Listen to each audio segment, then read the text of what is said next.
jigéen 8 mars jigéen ñi ko moom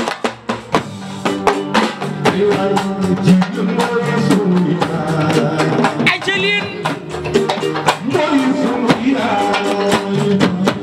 jigéen la yàlla teg lu góor attanul root ak fóot lem passé sëkkal ko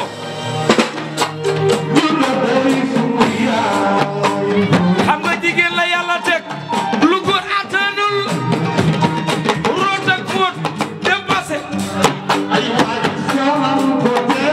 yow dëkkal ko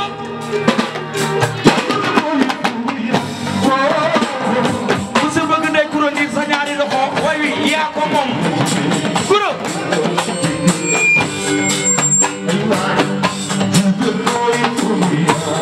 wol ma kuro ndiir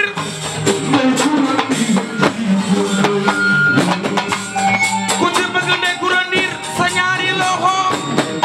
ana ñi ànd ak moom kay fii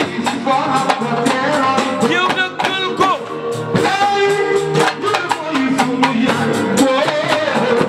ajaratu ndey kuro ndiir mi may way yey ku ko bëgg sa ñaari loxo ca kaw fii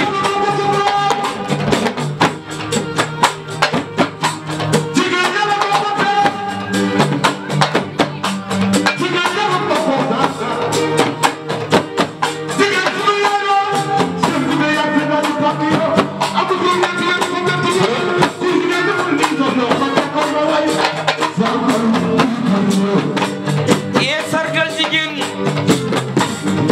8 mars jigéen yi ko moom ñu sargal jigéen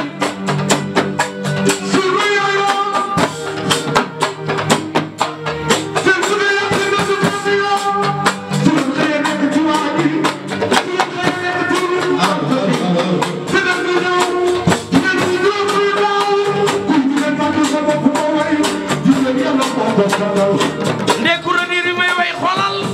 jëm ja daa bëri ndax bokku digg doon te xolayam daaga nay yàgga néegu yaay ndey kuro daraam du ma bett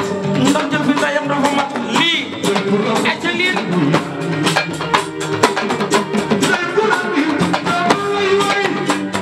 nday yennoo nga say morom ci sa biir kër te kenn mer ndey kuro ndiir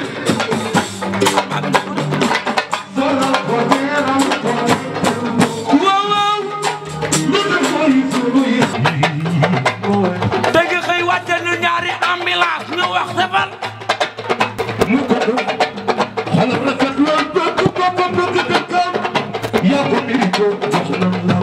xoolal yaay sunu mer sun la amul woon abani la ñàkk la wóorul wa ana loxo yi ndoy baan doo doya di ndax sa yaay dafa mat bi laay lim fi defoon jóg fi bokk digg tool ta xola yam daaga ndoy ah bon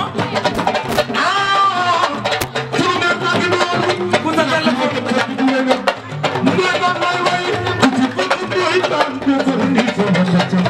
jëlal sa way bilaay sa way wi yaa ko moom jëlal sa way ah bon bilaay sama waa ji def leen ko ni ko yàlla def mu jàppal leen su ngeen ko deful ni ko yàlla def mu jaaxal leen waay dama bëgg dug leen taxaw yaay sunu meer kaay suy tey jigéen ñi la ni sargal waaye bala maa way kenn damay way sama meer lagal pété de xaje wërsëg lii la yàlla dogal ay jigéen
Madame la ministre, 2015, le Pire gëjoon na officiellement recevoir un ministre de la République kon yaa ko fi def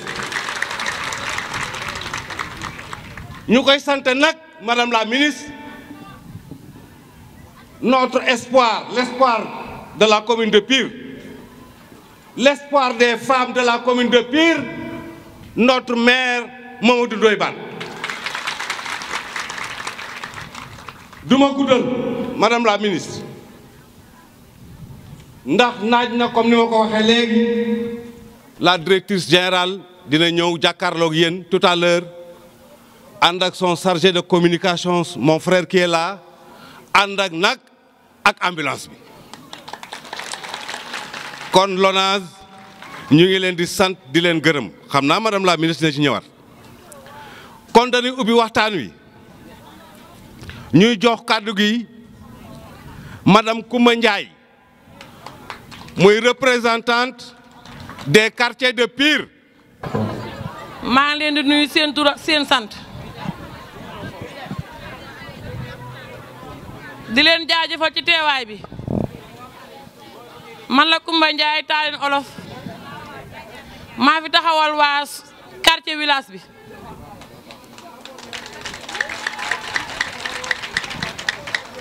village nag mbooloo mi yëpp a ngi nii teewaay bi di joxe seen kontaante di nuyoo di jël nuyoo bi di ko teg ci loxol Ndeye Coura mu tegal nu ko ci loxol waa Pire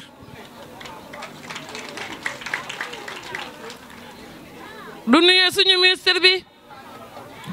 du nuyu Ndoye Bane mi nga xam ne moo ñu teewloo fii di wax nag ñun kontaan nañu fa kontaan commencé ba fa mu yem def nañ ko ndax tey la suñu première fois lu ñëw fii le 8 mars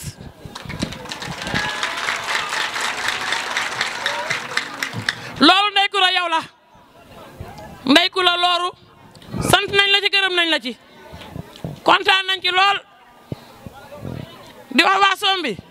kontaan nañ ci teewaay bi kontaan nañ ci ànd bi nga xam ne ànd nañ ko waa 8 mars ànd nañ ko depuis boobu ba léegi ñu ngi dugg ci groupe bi di waxtaan di xamante ñi nga xam ne xamante wuñ woon ak ñoom di déggante di xalaat lépp loo xam ne réeroon na ñoo ngi koy xam ci groupe bi ak li nga xam ne première fois tey ñu def ko kontaan nañ ci loolu di la sant di la gërëm. Ndoye Bane ñoo ngi lay gërëm di kontaan ci def bi nga xam ne yaa ngi ko def Pire mi ambulance bi ñu taxaw ndax ñun suñu som bi dañ daa am jaaxle suñu amee malade boo xam ne dafa war a accoucher wala malade boo xam ne dafa sonn lool feebar dañu jël ay sareet wala ñu lee kalandoo wala difficulté yi ñu koy difficulté ci ñëw fii di jàllee ñun faneen ñu kontaan ci ambulance bi loolu di ñaan yàlla saa borom yàlla na saa borom defal jàmm Ndoye Bane sa toogaay yàlla na sa njiglaay di suñu njiglaay li nga si bëgg yàlla na saa borom defal la ci lu kawe sa njort man na dama mu newul wax waaye son bi yëpp a ngi nii lu ci dëng nañ ma ko baal. kon Madame la ministre ñun sunu maire ku fonk na famille démb tey soog a ñëw bi mu joxee son ami son frère son coordonnateur local dans le cadre de son mouvement le Wallu Pire El Hadji Massaer Diop daf ni jigéen lay teg jigéen googu muy teg mooy Adja Coura Ndir wax na ni c'est une femme infatigable du sonn wax na ni c'est une femme soucieuse des préoccupations des femmes femmes yi ñoo ko ñor moom Ndeye Coura Ndir moo tax le maire Mamadou Ndoye Bane hésité wul benn yoon pour jox ko la deuxième adjointe de la mairie de Pire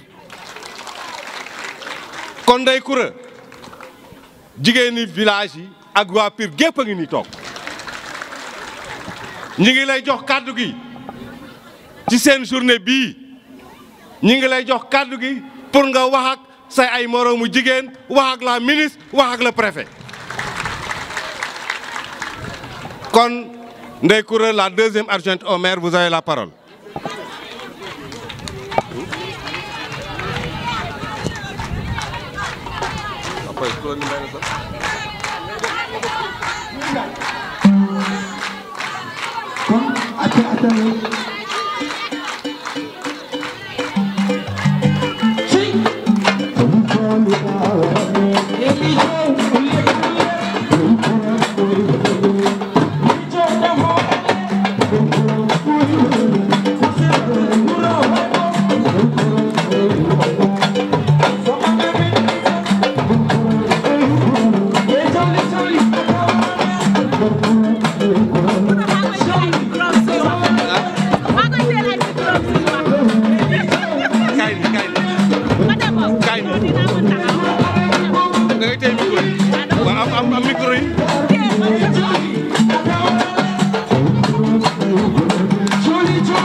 man xam naa ne deselu leen ma dara man defaluma leen dara mais man kóolute gi ngeen ma kóolu man mënuma leen koy fay kon maa ngi leen di sant di leen gërëm di leen tatagal ci bis bi nga xamante ni bi ni sunu bis la at mi yëpp sunu ñoo ko moom weer yëpp ñoo ko moom bis yëpp ñoo ko moom mais 8 mars ñun ñoo ko féetewoon sunu bopp kon nag maa ngi leen kiy ziar ñeen ñëpp di leen ci tatagal bu ma defee noonu nag waruma woon a nuyoo te jiitaluma suñu autorité administrative yi nga xam ne ñoo fi nekk mais ngeen baal ma ko rek tey ndaxte wax dëgg yàlla sama jigéen ñi bu ma jàkkaarloo ñoom dootuma nekkati Coura kaneen laay nekk kon ñoo ngi lay nuyu madame la ministre ñoo ngi lay nuyu bu baax di la ziar di kontaan nag bu baax ci ñëw bi nga ñëw comme ni ko sama frère Mamor Mbaye waxee parce que ku nekk xam na ni fii ñun bu ñu gënee recevoir ministre yàgg na lool kon nag lii nga ñu defal tey rëy na lool macha allah ci ñun yàlla na nekk nag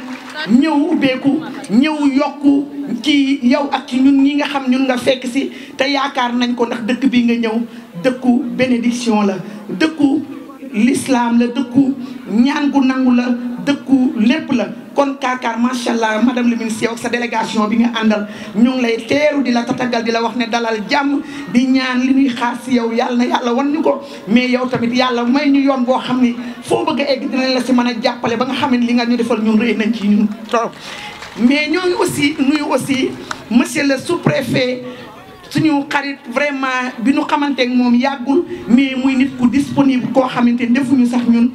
entre agent mais daf ñu def njabootam boole ñu ci boppam mën a xàmmee nit mën a ràññee nit te ñun au niveau local yow yaay suñu Macky Sall kon ñun fu ñu la gis dañ la war a tatagal kon nag monsieur le sous-préfet bienvenue ñoo ngi lay ñaanal jàmm di la sargal bu baax a baax a baax ñoo ngi nuyu nag kenn ci biir kenn yi muy suñu maire suñu leader suñu soppe suñu xarit ki nga xamante ni bii ni moo nu tàqaleeg coono ki nga xam ni moo nu tàqaleeg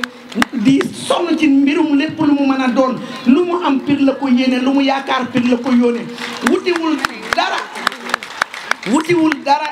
yóbbu fenn lu mu wuti rek Pire la ko yéene kon suñu maire ñoo ngi lay nuyu di la ziar Mouhamadou Ndoye Bane di la lalal tapis rouge yow ak ñi nga àndal di la nuyu bu gën a kawe si nuyoo yi di la ñaanal sa yoon bi nga tàmbale yal na yàlla may la nga eggale ko moom ñu nu àndal yëpp ak képp ku nu bokkal yéene kon suñu maire suñu xarit suñu lépp ñoo ngi lay nuyu di la ziar ñun buñ la xoolee sax duñu gis ci yow maire ñun mosuñu gis maire boo xam ne day ñëw ngeen di ànd ci ay tànk di dugg ci koñ yi di waxtaan àndaatu di yaa ngi may dégg barki dem fa seen place la ñu jaar ànd di toog di wax ñun foogoon nañ ni maire autorité bu mag a mag la parce que encore une fois bu monsieur le sous-préfet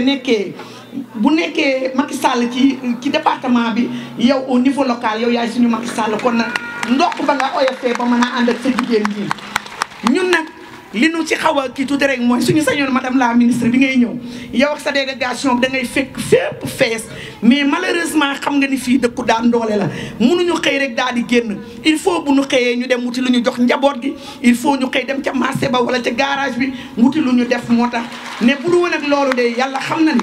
dañ la jëlale sax yow mais suñu maire bii fi mu ñu jëlee ak fi mu ñu yóbbu te booba nekkul maire macha allah mbaa gaañu leen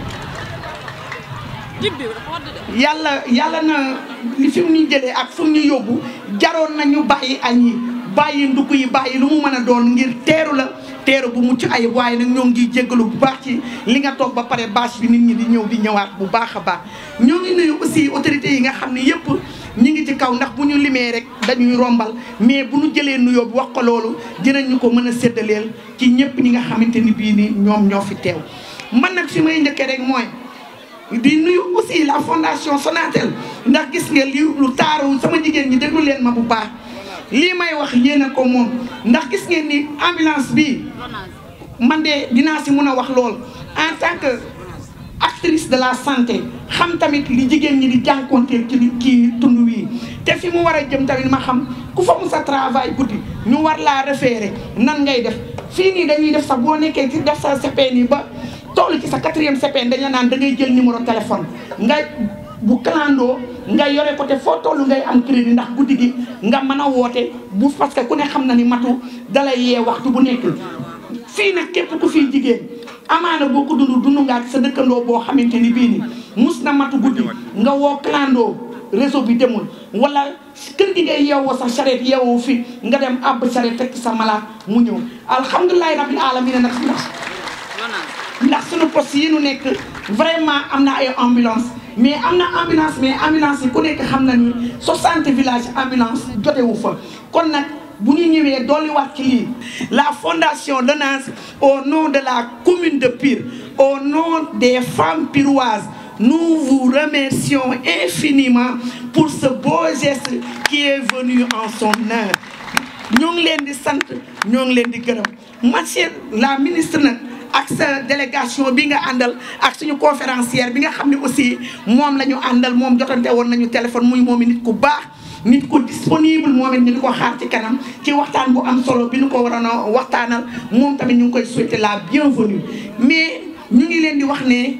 gis ngeen table bu yànj bii ngeen jàkkaarlool nii lii lépp loo xam ne gis ngeen ko fi rek muy tege produit local la fii ci dëkk bi lañ ko defaree bu ma nee dëkk bi nag gox-goxaan yi nu wër ci la bokk ndax Pire bu ne Pire commune c'est Pire et ses villages environnants kon nag lii ngeen di gis ci table yi ak li nga xam ne dafa nëbbatu génnul muy meññeef bi fii meññ yëpp ñun jigéenu Pire ñun ñoo koy defar ko nag ak suñu propre moyen foo koy jaayee di la tëtic ñu meññile loo xam ne mi ngi meññ ci àll bi di fi yàqu te gisuñu benn yoon lu ñu ko mën a dencee doo am sax foo jaar jaay ko bu ñu génnee suñu dëkk yi ndox mi à moins de 10 mètres wala 5 mètres mi ngi ci suuf siyaan yi mi ngi foofu bëri ndox ba bëgg a dee gaa ñu ngi ngacc di arrosé di am ñu ñuy jël mais pour ñu am sax yoon bu ñu ko jaarale indi ko si dëkk bi rek problème la loolu aussi ñu la koy jooy bu baax madame la ministre ku ne xam nga ni tamit jigéen ak développement ñoo ngi nii ñun jigéenu Pire de daan doole rek la ñu xam soo duggee ci garage bi gis nii fa jigéen ñi tooge macha allah soo duggoon ci marché bi noonu la mel soo duggoo faneen ak faneen noonu la mel ñi mënta génn ñu ngi ci kër yi di élever ay ginaar ñeneen ñi ñu ngi ci lii ñu ngi ci lii mais nag monsieur le ministre ñoo ngi lay diis suñu bopp di la diis formation yi ndaxte tamit lu nekk boo koy produire war nga ci am formation ba xam noo koy mën a utiliser soo ko mën a jaay noonu ñoo ngi lay diis aussi financement yi nga xam ni moom la ñuy dégg mu jógee moo xam DER la moo xam lu mu mën a doon ñoo ngi leen koy diis tamit loo si di ko jaarale ci su loxo maire Mouhamadou Ndoye Bane bëgg lu si mun a nekk rek ñoo ngi la koy diis di la ko dénk vraiment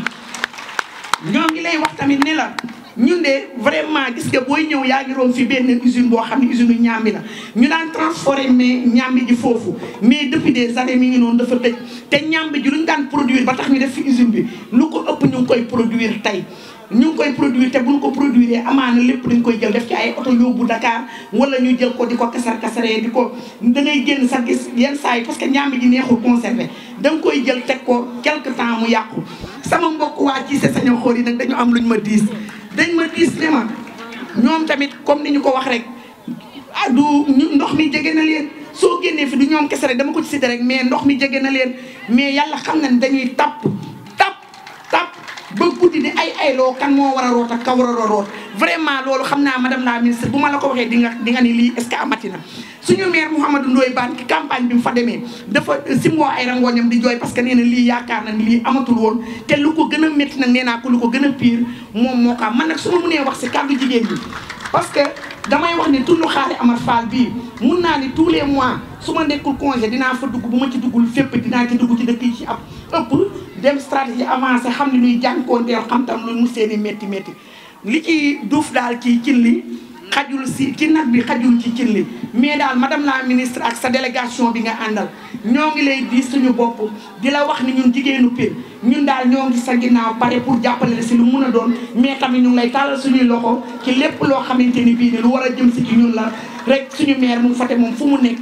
ñun am ñu leen lu ci wax encore une fois nag les braves dames de la commune de Pire maa ngi leen di tatagal maa ngi leen di sargal maa ngi leen di rendre hommage di leen ñaanal bis bi yàlla nañ ko teewaat déwén te yàlla bu kenn manqué ren nag dañoo innové madame la ministre ndax comme ni ñu ko waxee dañ daan def 8 mars bu ñu ko daan def li ñu ko def sax bëriwul mais bu ñu ko daan def dañ koy def Pire en commune ville mais ren dañu ko soppi xar kanam ndax lan Pire commune suñu quartier li ngeen baal ma ci terme bi village environnant yi ci Pire la ñu bokk moo tax ñu former bureau ci lii nii ñu def former ko boole leen ci ñoom ñëpp ñu ñëw bokk ci ñu xam ni jigéen bu dëkk Pire ak jigéen bu dëkk Samaayel moo yem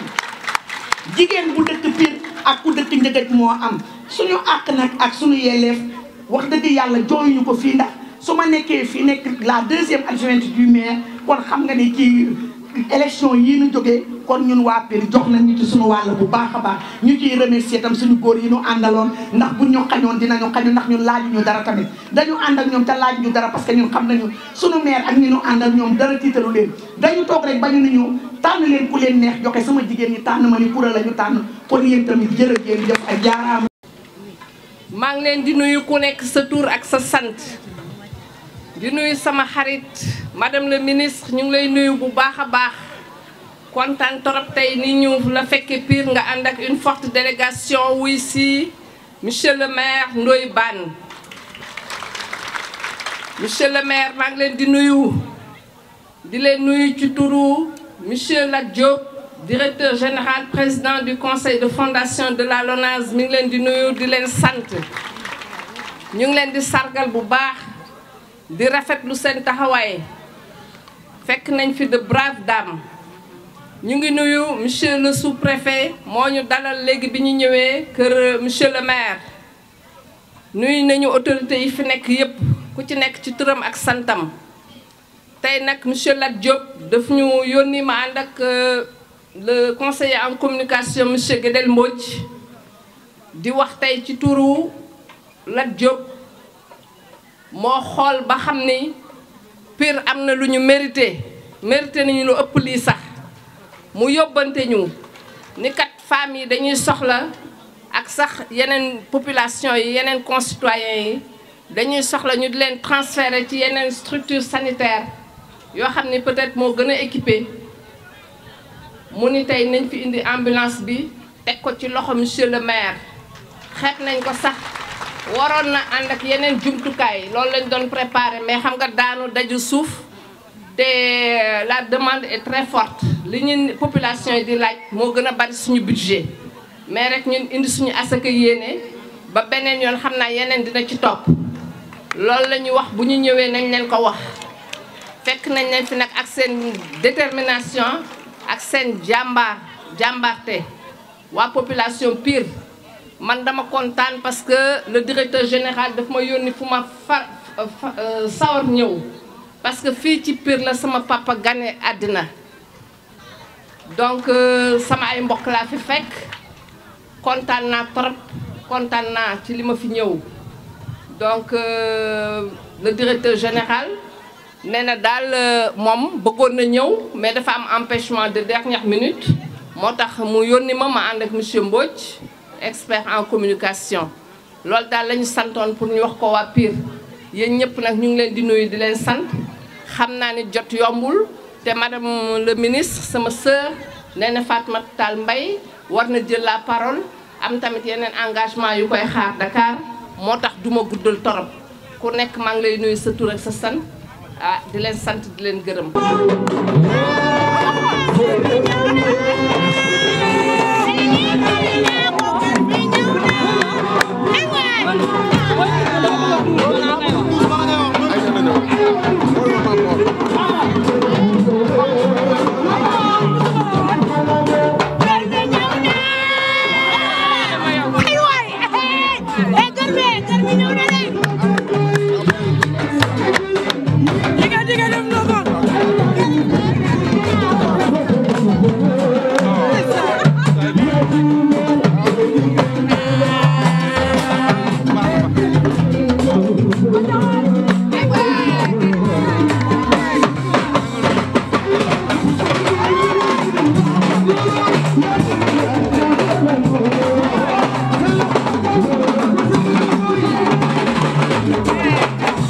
di la jàllal fii ci Pire comme ni ko Mamor Mbaye waxee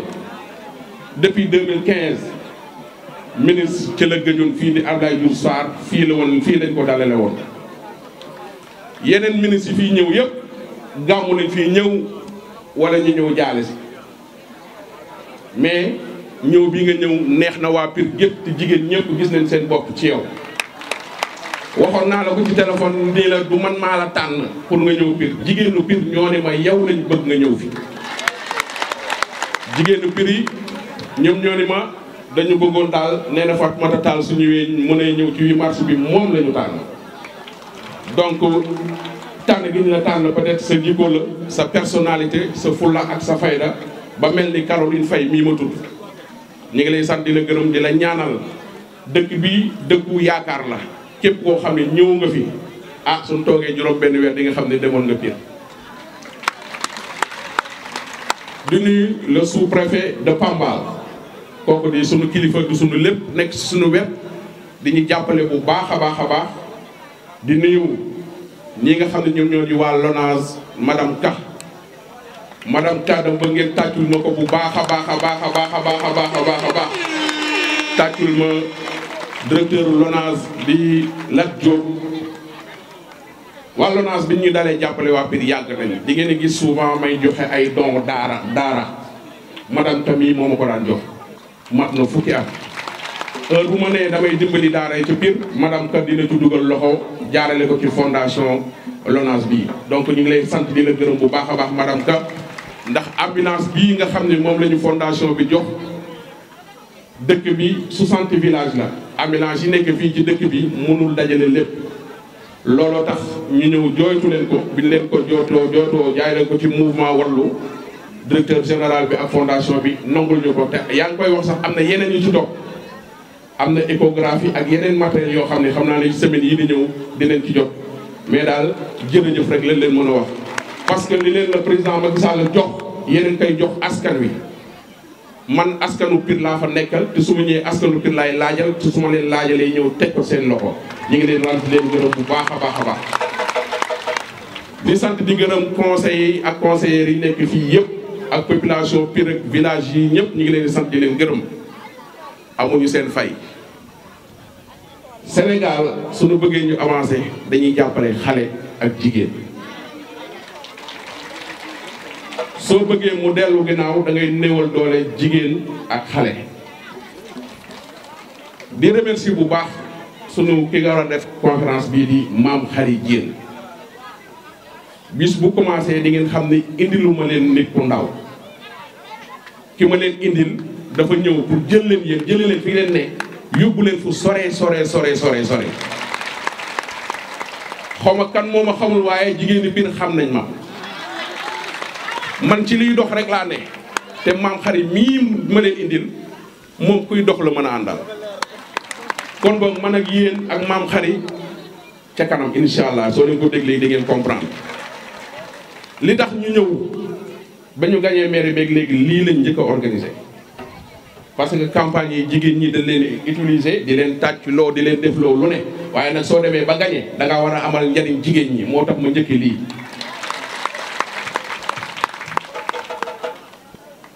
thème bi nga xam ne mooy thème national bi. mooy dañoo bëgg jigéen ñi ak góor ñi yem ci bërëbu liggéeyukaay yi waxuñu yem ca kër ga mënta ne mari mee ne sama ginnaaw mënul yem ak mën ca biir kër ga waaye suñu bokkee fa ñuy liggéeyee jàngandoo amandoo ay diplôme nga am bac ma am bac nga am bac plus 3 ma am bac plus 3 ñu mbokk même diplôme bu ñu am suñu demee fa ñuy liggéeyee ñoo war a bokk salaire lan moo tax ku góor ki di ëppale salaire toujours ku jigéen te kër yaa ngi nii lu fa dee jigéen ñaa ko rey rawatina Pire gii madame la ministre jigéen ñi suñu xëyoon tey jii grève ni duñu dem garage duñu dem marché dina am kër yoo xam ne cin du fa tàkk soo gisee ñu yéex a ñëw ci bâche bi c'est parce que am na ñoo xam ne dañuy lijjanti ji añ bi lijjanti ji reer bi soo demee waajaa nga ca kaw lal bay nelaw wala ma ngi lijjanti ji am ñaareel loolu moo am ci suñu dëkk yi kon boog madame la ministre waxal la ba président Macky Sall suy jàppale mu jàppale jigéen ñi su jàppalee jigéen yi kër yi day naat kër yi neex lii ma wax nii góor laa may li may wax lu am la suñu dëkk yi soo bëggee mu dëkk yi ne kër yi neex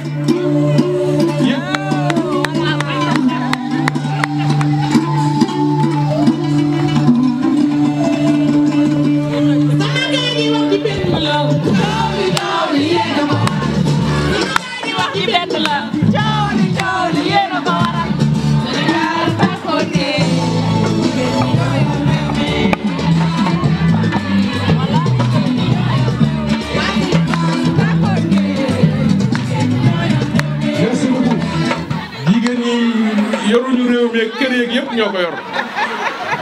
dégg nga madame la ministre jigéen ñi ak jeunesse bi ñoo ëpp ci population bi te nit ñi surtout jigéen ñi nga xam ne ñoo nekk ñi fii ci Pire village yi madame la ministre Pire 1960 ba léegi dañuy tëb ci lépp waaye ginnaaw affaire 8 mars la dama lay wax li nga xam ne noonu la ñuy tëbee financement yi day déparé Ndakaaru topp coxeur yi li coxeur yi naan Thiès Tivaouane Ngaye financement yi daf ñuy tëb guddeeg bëccëg suba ngoon financement yi day ñëw ba Tivaouane tëb ñu dem Ngaye Mékhé waa DER ñëw nañ fi am ñu financé mais ñooñu booba nekk guma maire samay gone lañu financé woon mais financement yi bi nga xam ne moom la ministère de la femme di joxe état wu Sénégal di ko joxe waa Tivaouane am nañu waa Ngaye am nañu waa Louga am nañu waa Pire ñii dara amuñu dara mais loolu la ñu bëgg mu dakk madame la ministre xam nañu yéene nga ñu ko te xamee woo ko woon nii waaye man mi nga xam ne jege naa la jege yi sa yeneen collègues yi incha allah lépp luñ ci mën dinañ ko dox ba nga xam ne financement bu président joxeet yi waa biir ku leen séddee ñëpp séddu loolu tax madame la ministre bi ma defee campagne ba pare ma teg benn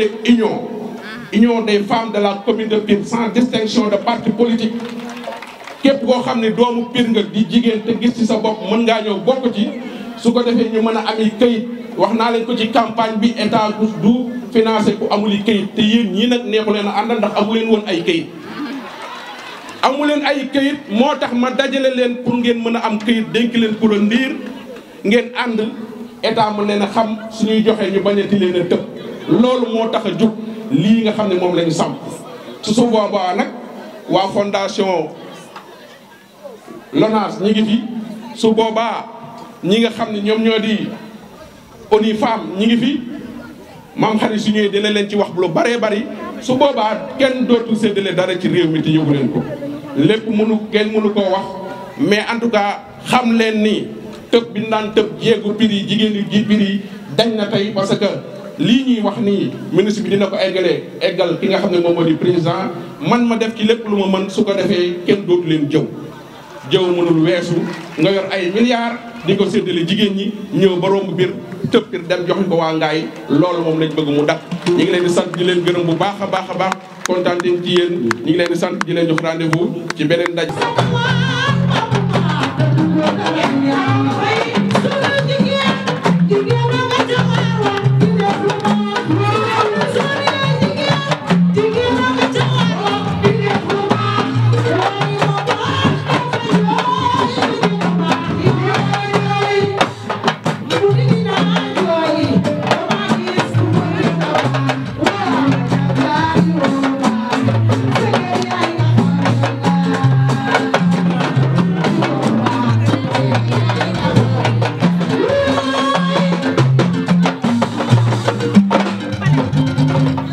asalaamaaleykum wa rahmatullah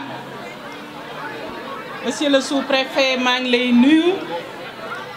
di la gërëm bu baax ci accueil bi waaye di rafetlu organisation bi nga xamante ni moom nañ fi fekk tey maa ngi nuyu monsieur le maire de la commune de Pire suñu frère suñu xarit Mamadou Ndoye Bane di profité ci occasion bi di ko féliciter ci ndam li nga xamante ni yàlla may na ko ci fan yee ñu génn bu ñu ñëwee teew fi tey warul jaaxal kenn ndax dëgg la Ndoye Bane dafa yoroon listam suñu coalition am fi liste waaye dara ñaawul bu doon ba mu jàkkaarlooyee ak ñun dafa demee naka sudul noonu wala mu am ay dérapage wala mu am taxawaay bu ñaaw kon ñun dinañu am ful lay bañ a teg fii suñuy tànk tey waaye dafa am leneen lu ñu ñor ñu bokk ko ñun ñëpp muy Sénégal am leneen lu ñu bokk muy gox bii nga xamante ni mënu leen ko séddoo kon dañ koy àndandoo liggéey ko monsieur le maire maa ngi lay féliciter bu baax a baax di nuyu bu baax ñi fi teew ñëpp waaye jiital ci nuyoo bi madame Ka Aminata Dieng bu fondation Lonase ak délégation bi mu àndal maa ngi ci xàmmee Gédel Mbodj bu yor communication bi waaye di leen wax ni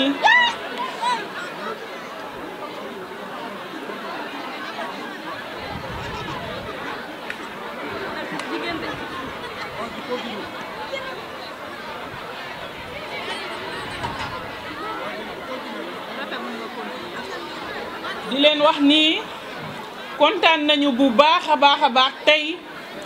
gis ni fondation Lonase def na fi jëf gu rëy gi fondation Lonase nag bu ñëwee fekk ko mu def lii ñun suñu fierté lay doon ndax je me rappelle bi ma ñëwee Lonase en tant que présidente du conseil d'administration dama émettre idée pour ñu teg fa fondation ñu voté ko au niveau du conseil d'administration ma installé ko ñu gis leen tey ñuy dérouler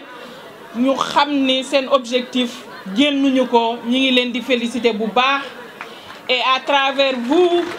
ñi ngi féliciter bu baax seen directeur général suñu frère Lat Diop maa ngi nuyu bu baax docteur Mame Khary Diène Ndoye Bane wax na ko sànq ki mu leen indil di Como c'est une brave dame femme boo xamante ni nii actrice de développement la mi ngi jàppale jigéen ñi ci seen autonomisation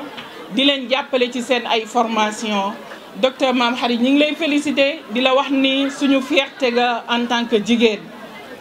waaye bala may xuus rek damay bañ a génn dëkk bi def fi toj-toj damay nuyu ki nga xamante ni mooy la première dame de la commune seen jabar suñu jabar di Marie Bane ñi ngi koy nuyu bu baax di ko féliciter ndax ndamu Ndoye Bane ndamam la parce que li ñuy wax rek derrière chaque grand homme il y a une grande dame. maa ngi nuyu ñëpp tey nag dañ fi ñëw ànd ak délégation bu mag bu ministère de la jeunesse kontaan lool fekk ci fii suñu morom yi jigéen yàlla dafa dogal ñu am chance su nekk ministère de la jeunesse waaye nekk jigéen muy la première fois dans l'histoire du Sénégal ministre de la jeunesse nekk jigéen loolu nag dañ koy gërëmee président Macky Sall moom moo jël jigéen teg ko fu kawe teg ko def ko muy ay priorité am ci noonu la jëlee jigéen def ko pour la première fois ministre des affaires étrangères jël na jigéen pour la première fois jox ko yeneeni poste dégg nañ fi jigéen nekk recteur jigéen nekk na fi gouverneur ba tey administration territoriale bi sous-préfet du ma weddi bari na lool ay jigéen ak yeneeni fànn kon kooku dafa gëm ni jigéen loo ko sargal doyul jigéen ñi amatuñu lu ñu prouver ci Sénégal te tey seen mobilisation bi wane na ko ñoo ngi leen di féliciter bu baax tey bi ñu ñëwee amuñu mberteel gaa waaye am nañu mbégte mu ëpp lool ndax nag bi ñu ñëwee fekk fii bâche bi macha allah mu fees dell ak ay borom musóor xam nañ ñu fii commune buy développé wu la et ndokk yàlla ba maire bi nga xamante ni moo fi nekk Ndoye Bane ba mu comprendre ni nag borom musóor yii ku àndul ak ñoom doo dem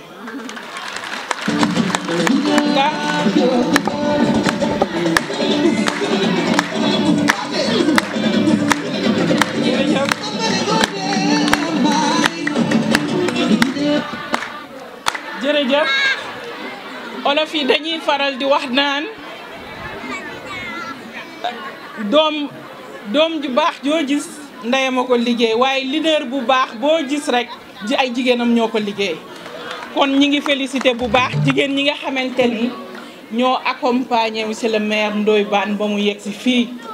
te constat bi ñu def mooy la plupart d'entre elles ay jeunes dames nañu ànd ak seeni yaay ñu jàppale leen ànd ak ñoom teefu dëgër ba ñu am li ñu am tey loolu nag liggéey koy maye waaye pour mu sax liggéey tamit moo koy maye ba tax na nii ngeen organiser woo nii dafa am solo parce que bu ngeen toogee rek ni da ngeen a bëgg ay financement bëgg accompagnement te organiser wu leen du sotti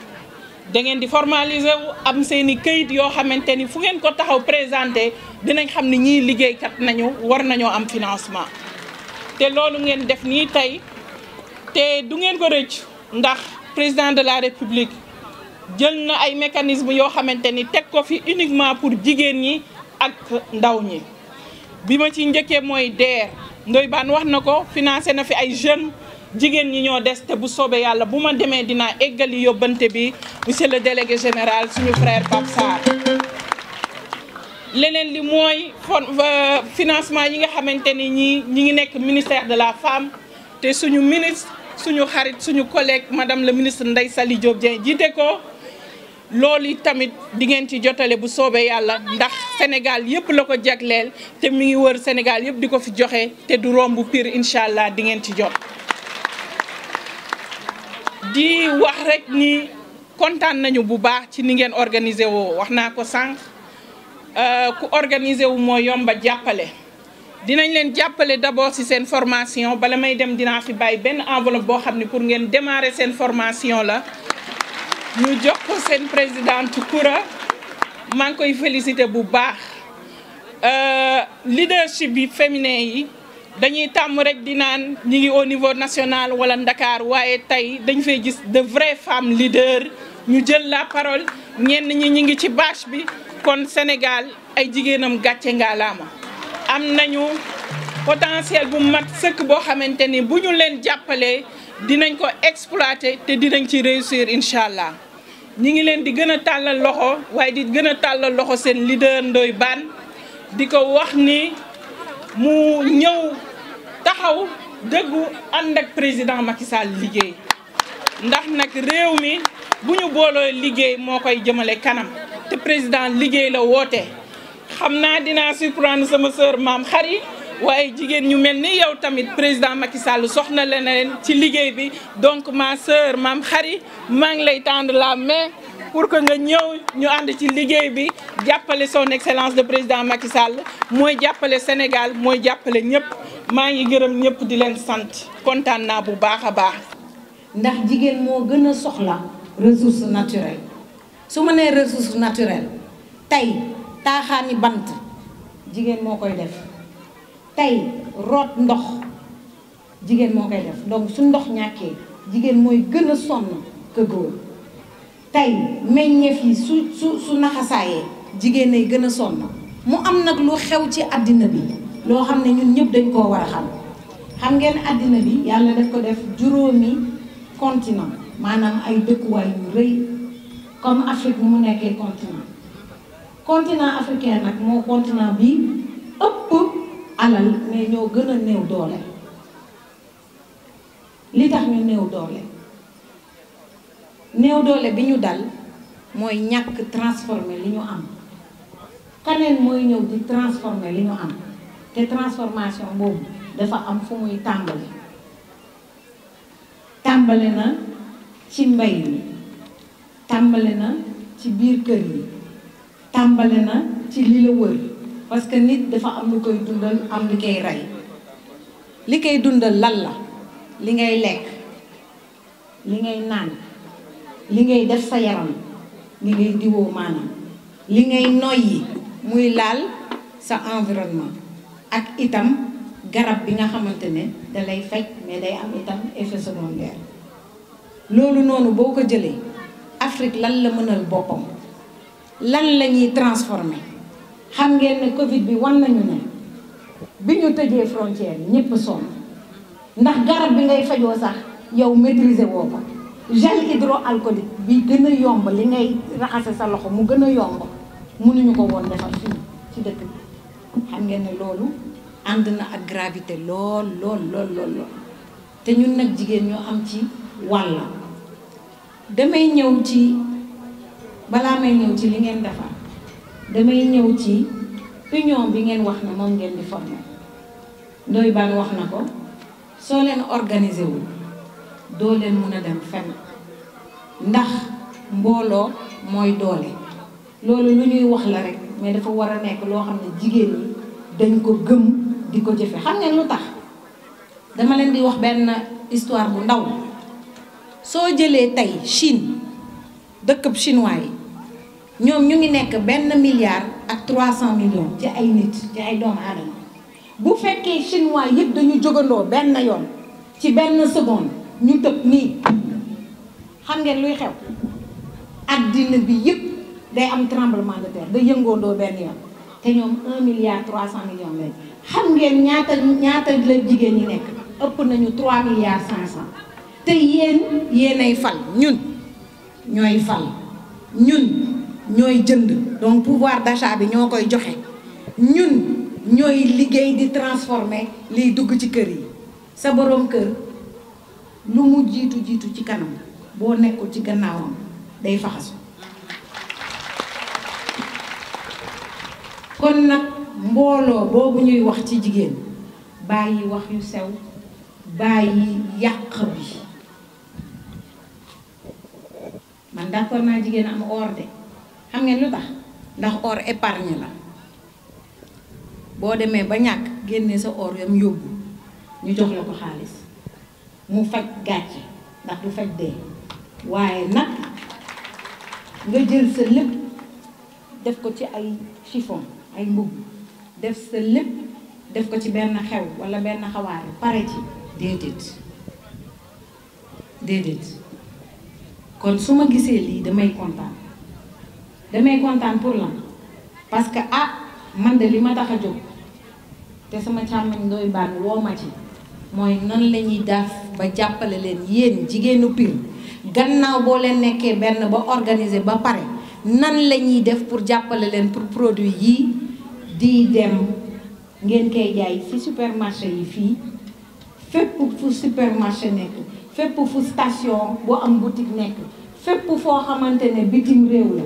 sénégalais di fa wuyoo malien di fa wuyoo africain soxla produit yi nga xamante ne dañ koy defar fii Pire mu mun a dem États-Unis dem France dem Japon dem Égypte dem fépp foo xamante ne ci àddina bi war nañoo mën a wane ne que Pire mu ngi dem mu ngi avancé mu ngi produire loolu mën na ne.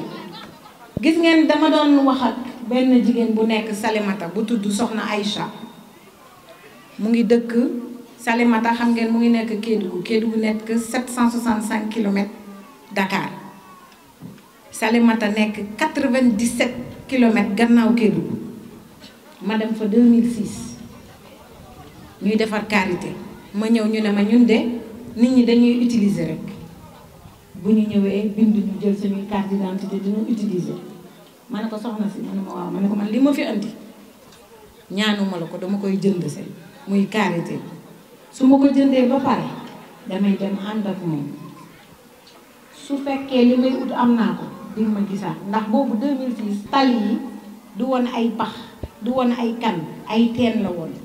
dangay jóg 4 heures du matin di daw ba une